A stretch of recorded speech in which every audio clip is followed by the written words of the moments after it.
इस वीडियो में हम कॉकरोच जनता पार्टी सीजेपी और chief justice of India CJI विवाद का विस्तृत तथ्यात्मक विश्लेषण करेंगे, जिसमें 15 मई 2026 की सुप्रीम कोर्ट की मौखिक टिप्पणी और डिजिटल आक्रोश का उदय शामिल है। हमारा एजेंडा इस विवाद के सूत्रपात से शुरू होगा, जिसमें सीजेआई की मौखिक टिप्पणी शामिल है।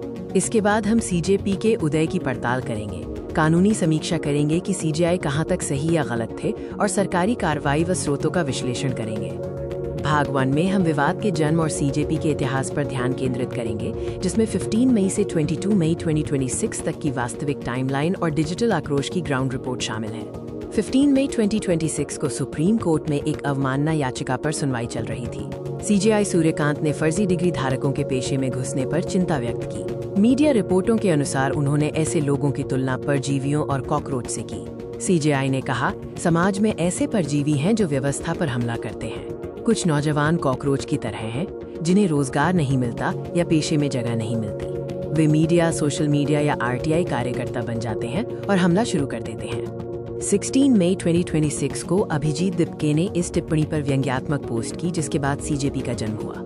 72 घंटे में 1 लाख से अधिक युवाओं ने ऑनलाइन सदस्यता ली, जो बेरोजगारी और आर्थिक मंदी से हताश थे। सीजेपी ने खुद को आलसी और बेरोजगारों की आवाज के रूप में पेश किया। सीजेपी का तूफान आंकड़ों में दिखा। लॉन्च के 5 दिनों के भीतर इंस्टाग्राम फॉलोअर्स 20 मिलियन से अधिक हो गए। इसने मुख्य धारा के दलों को पछाड़ दिया और 350,000 से अधिक लोगों ने ऑनलाइन औपचारिक रूप से अपनी सदस्यता दर्ज कराई। सीजेपी की सदस्यता पात्रता में बेरोजगार होना, आलसी होना, 24 घंटे ऑनलाइन रहना और बहस करने की क्षमता शामिल थी। उनका मोटो था, युवाओं का युवाओं द्वारा युवाओं के लिए राजनीतिक मोर्चा। ये हास्य में गंभीर राजनीतिक मुद्दों को दर्शा रहा था। भाग 2 में हम न्यायपालिका के स्पष्टीकरण और एक निष्पक्ष कानूनी समीक्षा की ओर बढ़ेंगे, जिसमें चीफ जस्टिस का पक्ष और विवाद की कानूनी विवेचना शामिल है। 16 मई 2026 को सीजेआई सूर्यकांत ने आधिकारिक स्पष्टीकरण जारी किया। उन्होंने दुख व्यक्त किया कि मीडिया ने उनकी टिप्पणी को गलत संदर्भ में दिखाया। उनका निशाना ईमानदार बेरोजगार युवाओं पर नहीं, बल्कि फर्जी डिग्री धारकों पर था। उन्होंने भारतीय युवाओं के प्रति सम्मान व्यक्त किया। एक निष्पक्ष कानूनी विश्लेषण के अनुसार सीजेआई के विरोध में तर्क है भाषा की मर्यादा और संवेदनशीलता का अभाव। वहीं समर्थन में तर्क है कि मौखिक टिप्पणियां कानून नहीं है और सीजेआई का वास्तविक मुद्दा फर्जी डिग्री धारकों की समस्या पर था। अब हम भाग 3 में सरकारी कार्रवाई, सीजेपी के घोषणा पत्र और इस विवाद के परिणामों पर चर्चा करेंगे, जिसमें सोशल मीडिया सेंसरशिप और जमीनी प्रभाव शामिल है। इंटेलिजेंस ब्यूरो के इनपुट पर सरकार ने आईटी एक्ट की धारा 69A के तहत सीजेपी के एक्स हैंडल को भारत में ब्लॉक कर दिया।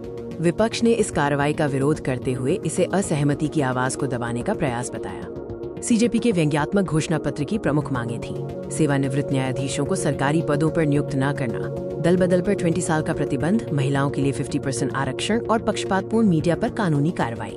ये मांगे गंभीर राजनीतिक मुद्दों को दर्शाती हैं। आईटी सेल ने सीजेपी पर विदेशी साजिश और बॉट खातों के इस्तेमाल का आरोप लगाया। हालांकि सीजेपी के संस्थापक अभिजीत दिपके ने वास्तविक डेटा साझा करते हुए इन दावों को खारिज कर दिया, पुष्टि की कि 94% फॉलोअर्स वास्तविक भारतीय युवा हैं। अब हास्य से हटकर सीजेपी का जमीनी स्तर पर भी प्रभाव दिखा। युवाओं ने कॉकरोच के मुखौटे पहनकर सफाई अभियान चलाए और हरियाणा में स्थानीय विरोध प्रदर्शन भी आयोजित किए। इस विवाद के सभी तथ्य और जानकारी विश्वसनीय स्रोतों पर आधारित है।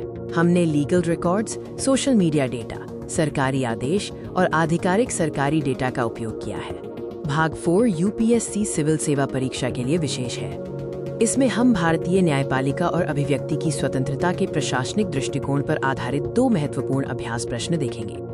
प्रश्न 1, न्यायिक टिप्पणियों की मर्यादा पर संहिता की आवश्यकता का आलोचनात्मक मूल्यांकन कीजिए। उत्तर के मुख्य बिंदु है न्यायिक संवाद की प्रकृति, संहिता की आवश्यकता के पक्ष और विपक्ष में तर्क। प्रश्न 2, राजनीतिक व्यंग्य के दबाव समूह बनने और आईटी एक्ट की धारा 69A के तहत सरकारी प्रतिबंधों की औचित्यता की समीक्षा कीजिए। उत्तर में सरकारी प्रतिबंधों का आधार और अभिव्यक्ति की स्वतंत्रता पर चुनौती शामिल है।